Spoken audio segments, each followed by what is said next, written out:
As they moved forward, they met two men dressed in clothes shining like gold and whose faces glowed radiantly. These angels asked pilgrims where they came from, and they told them. They also asked them where they had visited and what difficulties, dangers, comforts, and pleasures they had encountered. Christian and Hopeful told them about their adventures along the way. Then the angel said, "You have just two more difficulties to overcome before you can gain entrance into the city." Christian and Hopeful asked, "Will you guide us the rest of the way?" The angels were willing to assist, but told them, "You must complete the journey by your own faith." I saw in my dream that they traveled together until they came in the sight of the gate of the city. Between them and the gate was a very deep river with no bridges to cross over to the other side. The pilgrims were stunned by the sight of the daunting and formidable river. But the angel said, "You must go through this river or else you cannot arrive at the gate of the city." The pilgrims asked, "Is there any other way to the gate?"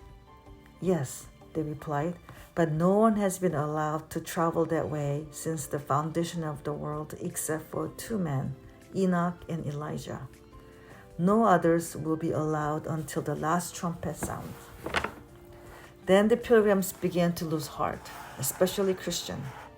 They looked around and found no easier route that will allow them to avoid the river. So they asked, "Is the water all the same depth?" The angels replied, "No." They offer no other guidance on the matter except to say, "You will find it deeper or shallower according to your trust in the king of this place." Seeing no other options, the pilgrims decided to press forward and enter the water. Immediately, Christian began to sink and cried out to his good friend Hopeful, "I'm sinking in deep waters. The billows are rolling over my head, and all the waves are crashing down on me." Hopeful replied, "Be courageous, my brother, for I feel the bottom and it's firm." But Christian continued to panic and spluttered. "The sorrows of death have totally surrounded me. I will not see the land that flows with the milk and honey." And with that, a great darkness and sense of horror fell over Christian so that he could not see anything ahead of him. To a large degree, he lost his senses and could not remember or talk clearly about any of the blessings or encouragements he had experienced while traveling on his pilgrimage. Rather, everything he said revealed terrifying thoughts and fears that he would die in that river and never gain entrance to the celestial city. The two angels who stood by observed that he was haunted with thoughts of sins and had committed, both before and after he became pilgrims, as well as disturbing visions of demons and evil spirits. His words reflect this over and over again. Hopeful struggled to keep his brother's head above water. Sometimes Christian would come close to drowning, and then after a while he would rise up to surface again, almost dead. Hopeful tried his best to comfort him, calling out, "Brother, I see the gate and men standing by to receive us." But Christian would answer dolefully, It's you that they're waiting for. You have been hopeful ever since I knew you." "And so have you," responded Hopeful, doing his best to encourage his friend. "Ah, brother," said Christian, gasping for air.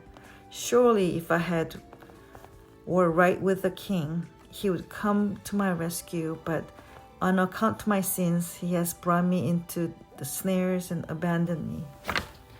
"My brother," Hopeful pleaded, "you have quite forgotten the scripture where it speaks of the wicked. There are no pain in their death, but their strength is firm. They are not troubled as other men, neither are they plagued like other men."